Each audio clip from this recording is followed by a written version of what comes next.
I'm Danielle Royston, and this is Telco in 20.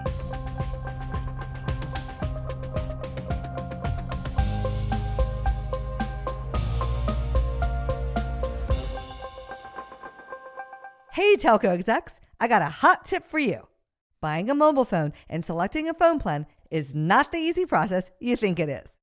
Did you know that there are about 30,000 plans being sold globally? There are 5,000 plans available in the US alone, with words like 5G, throttling, and unlimited data offers that have tiny print at the bottom that no one reads. How are subscribers supposed to figure out the right plan for them? Short answer, they can't. They guess, and they guess wrong. Remember back in episode 58 with MobileX CEO Peter Adderton? He estimates 90% of consumers are on the wrong plan. 90%! That's a whole lot of people overpaying for your product. I know it's easy to lose track of the voice of the customer when you're busy running a telco. So I'm giving you a look into their world by talking with Stetson Doggett, the founder of bestphoneplans.net and co-founder of coveragemap.com. He started researching the best cell phone deals for consumers when he was in high school and built a huge following on YouTube.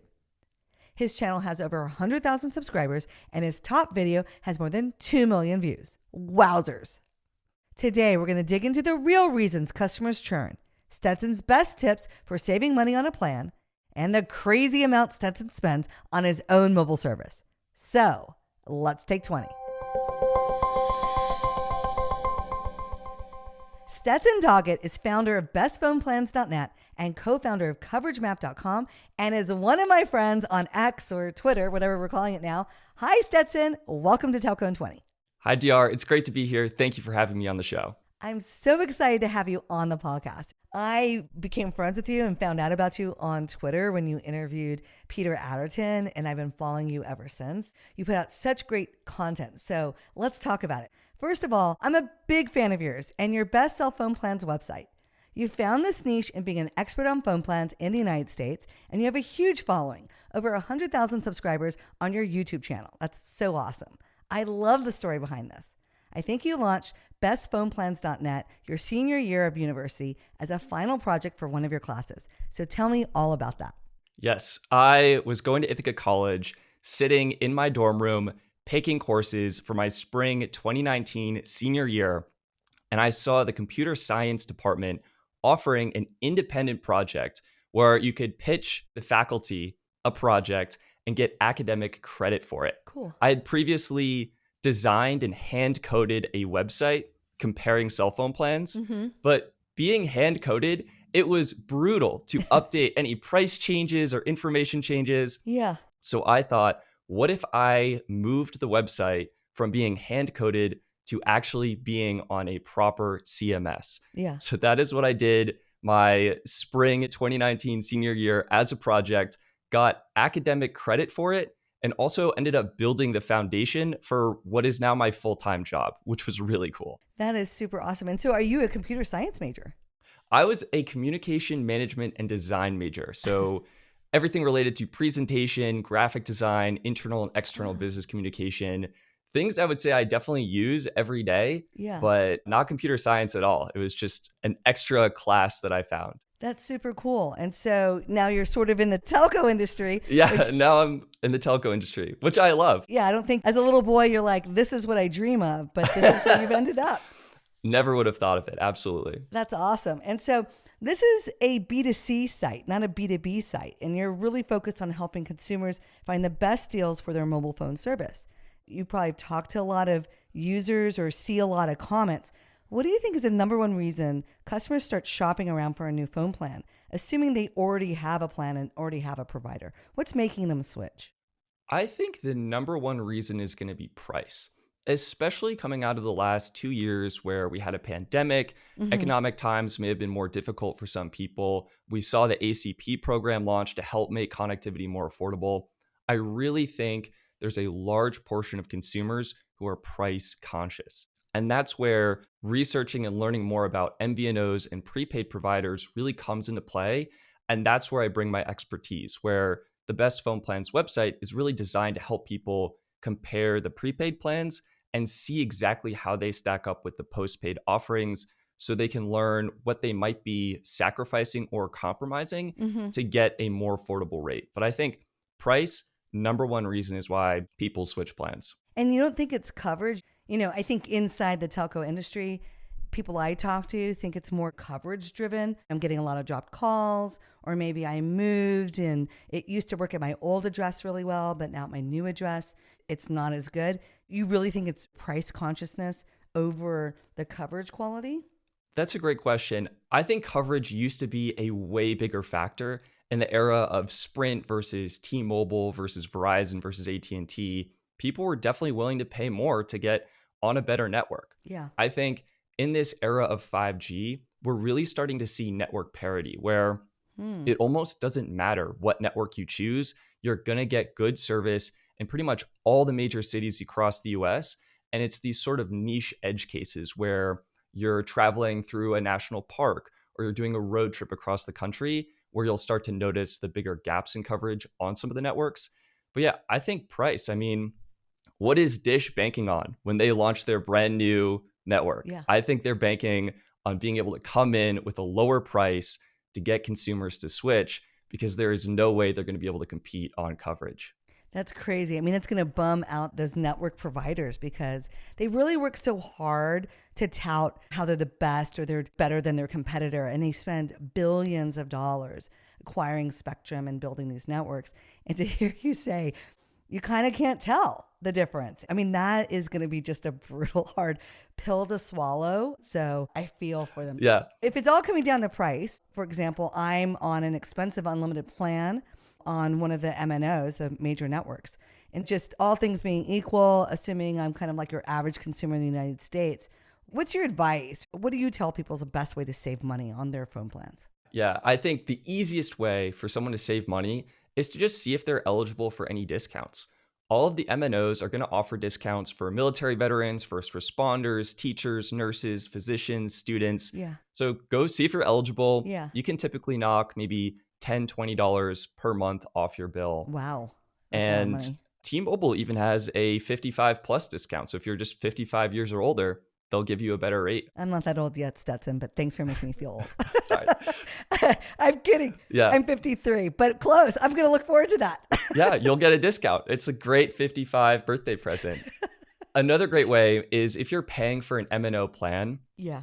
In a way, the MNOs already factor in their free phone deals. So every year, the new iPhone comes out, Verizon, AT&T, T-Mobile, and even now Dish, they offer consumers one of the best deals ever. Right. They'll give it to you for free for signing up, trading in your device. And that is already factored into the cost of the plan. So in a way, you're paying for a free phone. You might as well take advantage of it. By doing a trade-in deal, you'll save $800, $1,000 off your new phone. And in the end, when you add in the cost of the phone and service, it'll help you save some money. Yeah. And my third favorite way, it's not for everyone, but it is 100% going with a prepaid carrier. Totally. You can get the exact same coverage. I mean, just take Verizon and their Visible brand. You can get unlimited data on the Verizon network on Visible for $25 a month. That's way less than the $80 per month that Verizon charges for Unlimited Plus. Speaking from an MNO's perspective, I think that's their biggest fear is that if postpaid people realize that you could get the same service on a prepaid plan, and it's really just the timing of the payment, right? It's like buying on credit versus buying with a debit card. And most MNOs think prepaid people have low credit, low ability to renew, but the postpaid people that can totally afford it, they could just save so much money. What do you think about that MNO versus MVNO plan? Are they pretty much equal? And what are you really giving up when you make that trade-off of an MNO plan versus MVNO? Yeah. If you're thinking about moving from an MNO to an MVNO, the biggest trade-offs are pretty nuanced, to be honest. I think the biggest one most consumers will notice is you're not able to go to a physical store to get help and support. Yeah.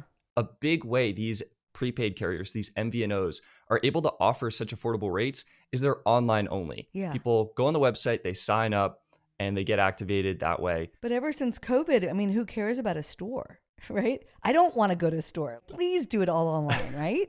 That's what I would think. You know, funny side story. Yeah. I recently tried to sign up online for Verizon, AT&T, and T-Mobile. Yeah. And for AT&T's process, they canceled my online order and emailed me and told me to go to a store to sign up. Yeah. So I think for the MNOs, going to stores still seems important. Yeah. But for the MVNOs, it's not important. Yeah. And they're saving a lot of money. They're not paying for retail space. They're not paying for any of the heating, electrical bills associated with that. Yeah. The overhead is so much lower. Yeah. And so those savings can go to the consumer, which is fantastic.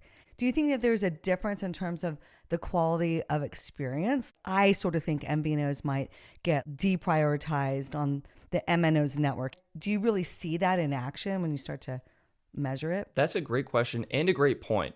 You are deprioritized typically on most MVNOs. There are some MVNOs on the Verizon network that are now offering priority or premium data that will give these prepaid customers the exact same network experience as you would get from Verizon postpaid. Wow. Yeah. But on AT&T and T-Mobile, you are deprioritized. But the truth is, I've never really noticed it. Yeah. Maybe just in a congested area. Let's say if you're at a concert or a stadium. Yeah, you're more likely to notice the difference there where you could get usable speeds on a proper MNO plan where your MVNO plan may be unusable. Yeah. But those times are so rare. And the truth is, if a network is congested, the speeds are slowing down for everyone, regardless of what priority you have. That's insane. All right. So settle a debate for the Telco in 20 audience. We had a few MVNO CEOs on the podcast this year. Episode 58 with Peter Adderton, CEO of MobileX, and episode 60 with Ahmed Khatak, CEO of US Mobile.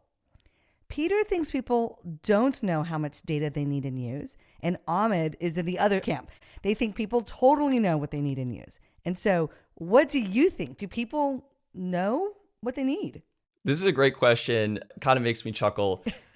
Peter is absolutely correct. Oh, Consumers as a whole have no idea how much data they use. Yeah. I think where Ahmed's coming from is the US mobile plans were built on a system where you needed to know how much data you use. Mm-hmm. The design. Yeah. So I think that customer base is very knowledgeable and knows how much data they need. But broadly, I don't think anyone knows. I mean, Neville Ray from T-Mobile said the average use on their most premium Magenta Max plan, at least at the time, this was in 2021, average use was just 35 gigabytes. Yeah. Average. Yeah. I think if those Magenta Max customers realized they could get 40 gigabytes from Mint Mobile for just $30 a month, under half the price, right, they would likely switch over. So, oh my God.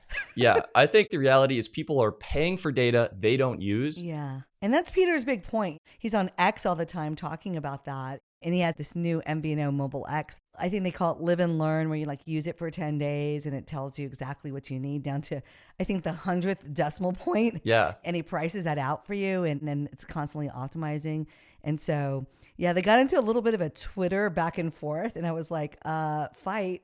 There's a Twitter fight going on in the MVNO world. It's kind of crazy. So I wanted to also talk to you about your new project, CoverageMap.com, which looks to be like a mobile network quality mapping website using crowdsourced data to report coverage quality all the way down to the zip code level. And so what's the idea behind this project? Yeah, so something I noticed, I like to test out and review the new networks as they're being released. Right. Verizon's 5G ultra wideband network, AT&T's 5G plus network, and T-Mobile's 5G ultra capacity network. Yeah. How would I test these networks? I would go to the coverage maps and I would find a location and I would go there to try and test it out. But I noticed that the coverage maps were sometimes not as accurate as they could be. Mm-hmm. I'd arrive at a spot that said it had service and I wouldn't be able to connect. Yep. And so I thought, okay, there's got to be a better way to do this. For sure. And we started CoverageMap.com, building a crowdsourced map of the cellular networks where people can upload their results and share exactly what coverage and performance looks like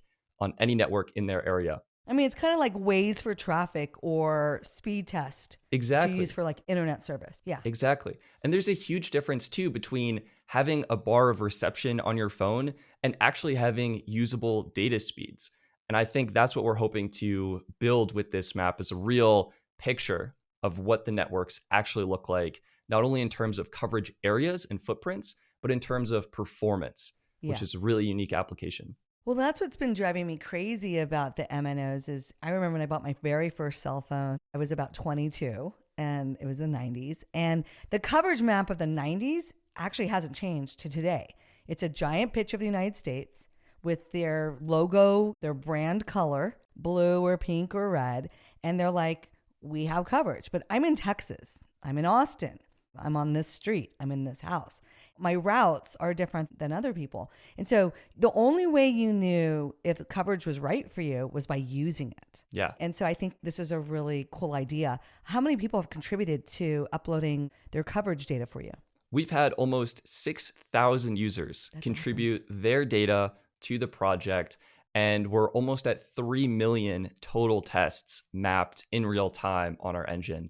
It's been really fun to see and watch the networks sort of grow in real time on the map. Yeah. And we're starting to see some other use cases as well. We've had some tower companies here in the United States reach out to try and see how they could potentially use the data we've collected and the tools we've built to identify places to build and set up towers to help improve coverage for everyone, which I think would be a massive win for consumers. Well, yeah, Stetson, I think that number, if you sell that data, needs to have like 6 zeros in it. And I'm not even kidding, because they pay engineers to drive around with super expensive equipment measuring signal strength. They strap these crazy antennas or whatever, and they drive around.